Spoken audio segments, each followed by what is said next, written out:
Hello guys, இந்த வீடியோவில் first எந்த ப்ரோக்ராமிங் லாங்குவேஜ் வந்துட்டு லேர்ன் பண்ணணும் அப்படிங்கிறத பார்க்கலாம். ப்ரோக்ராமிங் பக்கம் போகணும்னு நினச்சாலே நமக்கு வர ஃபஸ்ட்டு டவுட் வந்துட்டு இதாக தான் இருக்கும், எந்த லாங்குவேஜை ஃபஸ்ட்டு லேர்ன் பண்ணுறது அப்படின்னு. கூகுளில் போய் சர்ச் பண்ணாலும் எக்கச்சக்கமாக போட்டிருப்பாங்க, அதை பார்த்தாலும் நமக்கு கன்ஃபியூஷன் தான் வரும். ஸோ இந்த வீடியோ முடியும் போது எந்த லாங்குவேஜை நான் சூஸ் பண்ணணும், எதை சூஸ் பண்ணால் என் கெரியருக்கு பெனிஃபிட்டாக இருக்கும் அப்படிங்கிற ஒரு தெளிவு வந்துட்டு உங்களுக்கு கிடச்சிரும். வீடியோவை ஸ்கிப் பண்ணாமல் பாருங்கள், வாங்க வீடியோக்குள்ளே போகலாம்.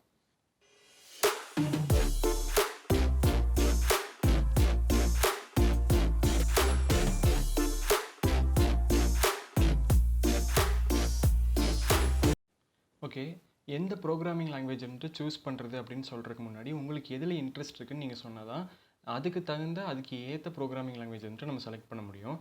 இப்போது இந்த நாளில் நீங்கள் ஏதோ ஒன்று சூஸ் பண்ணணும். Web development, app development, machine learning, problem சால்விங்கில் ஏதோ ஒன்று. அதாவது ஏன் இதை சூஸ் பண்ணணும்னு பார்த்தீங்கன்னா, நம்ம ப்ரோக்ராமிங் ஏதோ ஒன்று படிக்கிறோம் இல்லையா, ஸோ அதோட அல்டிமேட் கோல் இருந்துட்டு என்னவாக இருக்குன்னு பார்த்தீங்கன்னா, இந்த நாளில் ஏதோ ஒன்று டெவலப் பண்ணுறதா தான் இருக்கும், இல்லைனா இந்த நாளில் ஏதோ ஒன்று சார்ந்ததாக தான் இருக்கும். நம்ம படிக்கிற ப்ரோக்ராமிங் லாங்குவேஜ் யூஸ் பண்ணி வெப்சைட் டெவலப் பண்ணலாம், இல்லைனா ஆப் டெவலப் பண்ணலாம், மிஷின் லேர்னிங் மாடல்ஸ் க்ரியேட் பண்ணலாம், இல்லைனா ப்ராப்ளம் சால்விங்க்கு யூஸ் பண்ணலாம். ஸோ நீங்கள் இதில் ஒன்று சூஸ் பண்ணிட்டீங்கன்னா அதுக்கு ஏற்ற ப்ரோக்ராமிங் லாங்குவேஜ் வந்துட்டு படிச்சுக்கலாம். இப்போ நான் ஃபஸ்ட்டு ப்ராப்ளம் சால்விங்க்கு சொல்கிறேன். ப்ராப்ளம் சால்விங் அப்படின்னு என்னென்னு பார்த்தீங்கன்னா, உங்களோட ட்ரீம் கம்பெனியில் பார்த்தீங்கன்னா கோடிங் இன்டர்வியூஸ் வச்சுருப்பாங்க. ஸோ அதை கிளியர் பண்ணுறதுக்கு தான் எனக்கு ப்ரோக்ராமிங் தேவை அப்படின்னு நினச்சிங்கன்னா, உங்களுக்கு தெரிய வேண்டிய ஸ்கில்ஸ் என்னென்னு பார்த்தீங்கன்னா, டேட்டா ஸ்ட்ரக்சர்ஸ் அண்ட் அல்காரிதம்ஸ் தெரியணும், ப்ராப்ளம் சால்விங் ஸ்கில்ஸ் இருக்கணும், லாஜிக் பில்டிங் ஸ்கில்ஸ் இருக்கணும். ஸோ இதுக்கெல்லாம் ஏற்ற ப்ரோக்ராமிங் லாங்குவேஜ் பார்த்தீங்கன்னா C++, ஜாவா. இது மூணுமே படிக்கணும்னு இல்லை, இது மூணில் ஏதோ ஒன்று சூஸ் பண்ணி நீங்கள் படிக்கலாம். மூணுமே பார்த்தீங்கன்னா ஈக்குவலாக அட்வான்டேஜஸ் கொண்டதாக தான் இருக்குது. இப்போ சி பார்த்தீங்கன்னா ரொம்ப வருஷத்துக்கு முன்னாடியே வந்துச்சு, அது வந்துட்டு ஒரு ஆன்சிஸ்டர் ப்ரோக்ராமிங் லாங்குவேஜ் அப்படின்னு சொல்லலாம். ஏன்னா இப்போ இருக்கிற நிறைய ப்ரோக்ராமிங் லாங்குவேஜஸில் இருக்கிற ஃபீச்சர் இருந்துட்டு இதிலிருந்து எடுக்கப்பட்டது தான். C++க்கு பார்த்தீங்கன்னா இதுக்கு லார்ஜ் கம்யூனிட்டி சப்போர்ட் இருக்குது, அது மட்டும் இல்லாமல் இப்போ ட்ரெண்டிங்கில் இருக்குது. ஜாவா பார்த்துட்டிங்கன்னா அதில் ஆப்ஜெக்ட் ஓரியன்ட் ப்ரோக்ராமிங் இருக்குது, ஊப்ஸ் கான்செப்ட்ஸ். ஸோ அது ரிலேட்டடாக நீங்கள் கோடிங் பண்ணணும்னு நினச்சிங்கன்னா நீங்கள் ஜாவாவை சூஸ் பண்ணிக்கலாம். இதே உங்களோட இன்ட்ரெஸ்ட் வந்துட்டு வெப் டெவலப்மெண்ட்டாக இருந்துச்சுன்னா அப்போ நீங்கள் சூஸ் பண்ண வேண்டிய லாங்குவேஜ் வந்துட்டு ஜாவா ஸ்கிரிப்ட். ஏன்னா ஜாவா ஸ்கிரிப்ட் தான் இருந்துட்டு வெப் டெவலப்மெண்ட்டுக்கு ரொம்பவே யூஸ் ஆகிற லாங்குவேஜ். இப்போது வெப் டெவலப்மெண்ட்னு எடுத்துக்கிட்டிங்கன்னா அதில் front end development, back end development, database அப்படின்னு 3 பிரிவினைகள் இருக்குது. ஸோ அதில் front end development and back end development ரெண்டு இடத்துலையுமே ஜாவா ஸ்கிரிப்ட் வந்துட்டு யூஸ் ஆகுது. ஸோ இந்த சிம்பிள் இருக்கு இல்லையா, இது ரியாக்ட் ஜேஎஸோடது. ஸோ இது இருந்துட்டு பார்த்தீங்கன்னா ஜாவா ஸ்கிரிப்டோட ஒரு ஃப்ரேம் ஒர்க் ஃப்ரண்ட் எண்டுக்கு யூஸ் ஆகுது. இது பார்த்தீங்கன்னா நோட் ஜேஎஸ் சர்வர் பில்டு பண்ணுறதுக்கு பேக் எண்டில் யூஸ் ஆகுது. இப்போ வெப் டெவலப்மெண்ட்டுக்கு போகணும், அதுக்கு நான் ஜாவா ஸ்கிரிப்ட் தான் படிச்சாகணும் அப்படின்னு கேட்டிங்கன்னா இல்லை, அதுக்கு ஆல்டர்னேட்டிவ்ஸ் இருக்குது. நோட்டபிள் ஆல்டர்னேட்டிவ் பார்த்தீங்கன்னா PHP. இப்போ நீங்கள் பார்க்குற நிறைய வெப்சைட்டில் இருந்துட்டு 50% ஆஃப் த வெப்சைட்ஸ்ன்னு சொல்லலாம். ஸோ அதில் PHP யூஸ் பண்ணியிருக்காங்க. ஜாவா ஸ்கிரிப்ட்டுக்கு இது எந்த வித குறைச்சலும் இல்லை. உங்களுக்கு ஏதோ ஒரு ரீசன்னால ஜாவா ஸ்கிரிப்ட் வேணான்னு நினச்சிங்கன்னா நீங்கள் PHPக்கு போய்க்கலாம். பட் ஃபஸ்ட்டு ப்ரிஃபரன்ஸ் வந்துட்டு ஜாவா ஸ்கிரிப்ட்டுக்கு தான் தரணும். வெப் டெவலப்மெண்ட் தான் உங்களோட இன்ட்ரெஸ்ட்டாக இருந்துச்சுன்னா நான் நம்ம சேனலில் ஃபுல் ஸ்டாக் வெப் டெவலப்மெண்ட்டோட கம்ப்ளீட் கைடு போட்டிருக்கேன். எங்கே ஸ்டார்ட் பண்ணி எந்த டாப்பிக்கு அடுத்து படிக்கணும், அந்த மாதிரி ஒரு ஈஸியான ரோட் மேப், படிக்கிறதுக்கான ஃப்ரீ ரிசோர்ஸஸ், ப்ராஜெக்ட்ஸ் எல்லாத்தையுமே இந்த வீடியோவில் நான் சொல்லியிருக்கேன்.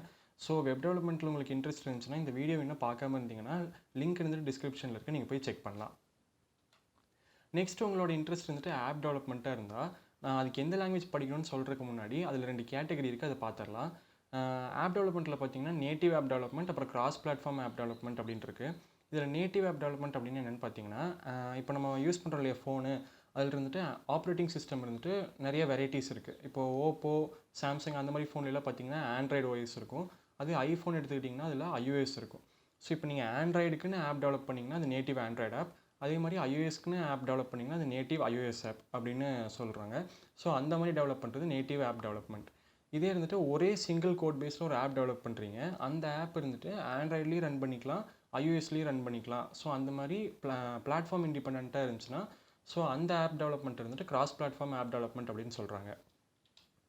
இப்போ நேட்டிவில் ஆண்ட்ராய்டுக்குன்னு ஆப் டெவலப் பண்ணணும் அப்படின்னு நினச்சிங்கன்னா அதுக்கு 2 லாங்குவேஜ் இருக்குது, ஜாவா ஒன்று, காட்லின் ஒன்று. அதில் பார்த்தீங்கன்னா காட்லின் தான் இருந்துட்டு பெஸ்ட்டு. இப்போது முதல்ல ஜாவா யூஸ் பண்ணி தான் ஆண்ட்ராய்டு ஆப் டெவலப்மெண்ட் இருந்துட்டு பண்ணிகிட்டு இருந்தாங்க. பட் இப்போ கம்பெனிஸ் நிறைய பேர் காட்லின் தான் ப்ரிஃபர் பண்ணுறாங்க. ஈவன் கூகுளே என்ன சொல்கிறாங்கன்னா, ப்ளே ஸ்டோரில் நேட்டிவ் ஆண்ட்ராய்டு ஆப் போட வர மாதிரி இருந்துச்சுன்னா அது பெட்ரு காட்லின் இருக்கிற மாதிரி பார்த்துக்கோங்க அப்படின்னு சொல்லியிருக்காங்க. கீழேயே பார்த்தீங்கன்னா நான் கூகுளில் ஒரு ஸ்க்ரீன்ஷாட் இருந்துட்டு அட்டாச் பண்ணியிருக்கேன். அதில் ஜாவா விட காட்லின் ஏன் பெட்டர் அப்படின்னு சொல்லி போட்டிருக்காங்க.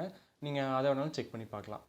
இதே நேட்டிவ் iOS ஆப் டெவலப் பண்ணணும் அப்படின்னு நினச்சிங்கன்னா அதில் இருந்துட்டு ஸ்விஃப்ட், ஆப்ஜெக்டிவ்-C அப்படின்னு 2 ஆப்ஷன்ஸ் இருக்குது. ஸோ ரெண்டுமே பார்த்தீங்கன்னா கிட்டத்தட்ட ஈக்குவல் தான். But Swift better native iOS போகிற மாதிரி இருந்தால். இதே கிராஸ் பிளாட்ஃபார்ம் ஆப் போகிறீங்க, அதாவது சிங்கிள் கோட் பேஸில் ஆண்ட்ராய்டு iOS ரெண்டுக்குமே இருந்துட்டு ஆப் பண்ணணும் அப்படின்னு நினச்சிங்கன்னா அதுலேயும் 2 ஆப்ஷன்ஸ் இருக்குது. நீங்கள் ஃப்ளட்டர் சூஸ் பண்ணலாம், இல்லைனா ரியாக்ட் நேட்டிவ் சூஸ் பண்ணலாம். ஃப்ளட்டர் போகிற மாதிரி இருந்தால் நீங்கள் டார்ட் ப்ரோக்ராமிங் லாங்குவேஜ் படிக்கணும். ரியாக்ட் நேட்டிவ் போகிற மாதிரி இருந்தால் ஜாவா ஸ்கிரிப்ட் வந்துட்டு படிக்கணும். ஸோ நீங்கள் வெப் டெவலப்மெண்ட்டுக்கு ஜாவா ஸ்கிரிப்ட் படிச்சிங்கன்னா ஆப் டெவலப்மெண்ட்டில் ரியாக்ட் நேட்டிவ் மூலமாகவும் யூஸ் பண்ணிக்கலாம். இதில் பர்சனலாக பார்த்தீங்கன்னா எனக்கு ஃப்ளட்டர் தான் இருந்துட்டு ஃபேவரட். ஏன்னா நான் ஒரு ஃப்ளட்டர் ஆப் டெவலப்பர். ஃப்ளட்டர் ஏன் பெஸ்ட்டுன்னு பார்த்தீங்கன்னா அதில் இருந்துட்டு ரொம்ப அழகான யூஐ க்ரியேட் பண்ணலாம். அது மட்டும் இல்லாமல் ஆண்ட்ராய்டு ஆப்பையும் ஈஸியாக க்ரியேட் பண்ணிக்கலாம். நான் இருந்துட்டு iOS ஆண்ட்ராய்டு ரெண்டுக்குமே ஆப் டெவலப் பண்ணுங்கிறதுக்காக ஃப்ளட்டர் சூஸ் பண்ணல. நேட்டிவ் ஆண்ட்ராய்டு ஆப் இருக்கு இல்லையா, ஸோ காட்லின் ஜாவா யூஸ் பண்ணி ஆண்ட்ராய்டு ஆப் டெவலப் பண்ணுறதை விட ஃப்ளட்டர் யூஸ் பண்ணி ஆண்ட்ராய்டு ஆப் டெவலப் பண்ணும்போது இருந்துட்டு ஈஸியாக இருக்கும். ஸோ அதனால தான் நான் ஃப்ளட்டர் வந்துட்டு சூஸ் பண்ணேன். நீங்கள் இருந்துட்டு கிராஸ் பிளாட்ஃபார்ம் போகிற மாதிரி இருந்தால் ஃப்ளட்டர் இல்லைனா ரியாக்ட் நேட்டிவ் வந்துட்டு சூஸ் பண்ணிக்கலாம். அதுக்கு தகுந்த அப்ராப்ரியேட் ப்ரோக்ராமிங் லாங்குவேஜஸும் படிக்க ஆரம்பிக்கலாம். இப்போ இதே உங்களோட இன்ட்ரெஸ்ட் வந்துட்டு மிஷின் லேர்னிங்காக இருந்துச்சு, உங்களோட இன்ட்ரெஸ்ட் வந்துட்டு artificial intelligence, data science, data analytics ஓரியன்டாக இருந்துச்சுன்னா நீங்கள் சூஸ் பண்ண வேண்டிய லாங்குவேஜ் வந்துட்டு பைத்தான். பைத்தான் தான் இதுக்காக யூஸ் பண்ணுற பெஸ்ட்டு லாங்குவேஜ். இதில் கோட் வந்துட்டு ரொம்ப சிம்பிளாக இருக்கும். இப்போது நீங்கள் பைத்தான் பேசிக்ஸ் முடிச்சிட்டிங்க, பைத்தான் அட்வான்ஸ் டாபிக்ஸும் முடிச்சிட்டிங்க, அடுத்து என்ன படிக்கிறது அப்படின்னு நினச்சிங்கன்னா பைத்தானில் பார்த்தீங்கன்னா மிஷின் லேர்னிங்க்குன்னு சில லைப்ரரிஸ் இருக்குது. TensorFlow, NumPy, SciPy. So இந்த மாதிரி லைப்ரரிஸ் வந்துட்டு படிக்க ஸ்டார்ட் பண்ணலாம். இது மூலமாக நீங்கள் மிஷின் லேர்னிங்கில் மாடல்ஸ் வந்துட்டு க்ரியேட் பண்ணலாம். என்னோடய ரூட் பார்த்தீங்கன்னா நான் ஃபஸ்ட்டு சியில் தான் ஸ்டார்ட் பண்ணேன். சியும் ஜாவாவும் என்னோடய காலேஜில் கோர்ஸாக இருந்துச்சு. ஸோ அதில் தான் அது ரெண்டும் படித்தேன். அதுக்கப்புறம் எனக்கு ஆப் டெவலப்மெண்ட்டில் இன்ட்ரெஸ்ட் வந்ததுனால ஃப்ளட்டர் அப்புறம் டார்ட் கற்றுக்கிட்டேன். நெக்ஸ்ட்டு ஃபைனல் இயரில் ப்ராஜெக்ட்டுக்கு வெப் டெவலப்மெண்ட் பண்ண நல்லா இருக்கும்னு நினச்சி ஜாவா ஸ்கிரிப்ட் ஸ்டார்ட் பண்ணேன். அப்புறம் ஃபுல் ஸ்டாக் வெப் டெவலப்மெண்ட்டாக மெர்ன் ஸ்டாக் வந்துட்டு கற்றுக்கிட்டேன். நீங்களும் உங்களுக்கு பிடிச்ச இன்ட்ரெஸ்ட்டுக்கு தகுந்த மாதிரி ப்ரோக்ராமிங் லாங்குவேஜ் வந்துட்டு ஸ்டார்ட் பண்ணலாம். பட் நான் என்ன சொல்கிறேன்னா, நீங்கள் ஒன்று படிச்சுட்டு அதோடு நிறுத்திட வேணாம். நிறைய படிச்சுக்கிட்டே இருங்க. புது புது அப்டேட்ஸ் இருந்துட்டு வந்துகிட்டே இருக்கும். ஸோ அதெல்லாம் லேர்ன் பண்ணிட்டே இருங்க. இப்போது டீனோன்னு கூட வெப் டெவலப்மெண்ட்டில் ஒரு புது கான்செப்ட் வந்திருக்கு. ஸோ அதை யூஸ் பண்ணால் வெப் டெவலப்மெண்ட் வந்துட்டு ரொம்ப ஈஸியாக நடக்குது அப்படின்னு நான் கேள்விப்பட்டேன். ஸோ இந்த மாதிரி நிறைய அப்டேட்ஸ் வந்துகிட்டே இருக்கும். அதெல்லாம் லேர்ன் பண்ணிட்டே இருங்க. எங்கேயுமே வந்துட்டு ஸ்டாப் பண்ணிடாதீங்க. இப்போ நம்ம சம்மரி பார்த்துடலாம். ப்ராப்ளம் சால்விங் தான் உங்களுக்கு இன்ட்ரெஸ்ட்டாக இருந்துச்சுன்னா நீங்கள் இருந்துட்டு சூஸ் பண்ண வேண்டிய லாங்குவேஜ் பார்த்தீங்கன்னா C++, ஜாவா, இது மூணில் ஏதோ ஒன்று. வெப் டெவலப்மெண்ட் அப்படின்னா ஜாவா ஸ்கிரிப்ட் சூஸ் பண்ணிக்கலாம். ஆப் டெவலப்மெண்ட்டாக இருந்தால் நேட்டிவ்க்கு காட்லின் சூஸ் பண்ணிக்கோங்க. இதே கிராஸ் பிளாட்ஃபார்ம் தான் உங்களுக்கு இன்ட்ரெஸ்ட்டாக இருந்துச்சுன்னா அதில் இருந்து ஃப்ளட்டர் இல்லைனா ரியாக்டில் ஏதோ ஒன்று சூஸ் பண்ணிக்கலாம். மிஷின் லேர்னிங் சம்மந்தப்பட்ட இன்ட்ரெஸ்ட் இருந்துச்சுன்னா நீங்கள் வந்துட்டு பைத்தான் சூஸ் பண்ணிடுங்க. ஓகே ஃப்ரெண்ட்ஸ், போன வீடியோவில் இருந்துட்டு நான் சப்ஸ்கிரைபர்ஸ் தான் வியூவர்ஸில் அதிகம்னு நான் சொல்லியிருந்தேன். அதனால் நிறைய பேர் சப்ஸ்கிரைப் பண்ணியிருந்தீங்க. அதுக்கு ரொம்ப தேங்க்யூ. நீங்கள் தொடர்ந்து சப்போர்ட் பண்ணிட்டே இருங்க. இந்த மாதிரி ஆசமான ஒர்த்ஃபுல்லான கண்டென்ட்டை நான் இந்த சேனலில் போஸ்ட் பண்ணிட்டே இருக்கேன். இந்த வீடியோ பிடிச்சிருந்துச்சுன்னா லைக் பண்ணுங்கள், கமெண்ட் பண்ணுங்கள், ஷேர் பண்ணுங்கள். சேனலை மறக்காமல் சப்ஸ்கிரைப் பண்ணுங்கள். Until then, bye from admin of Howdy Tamilans.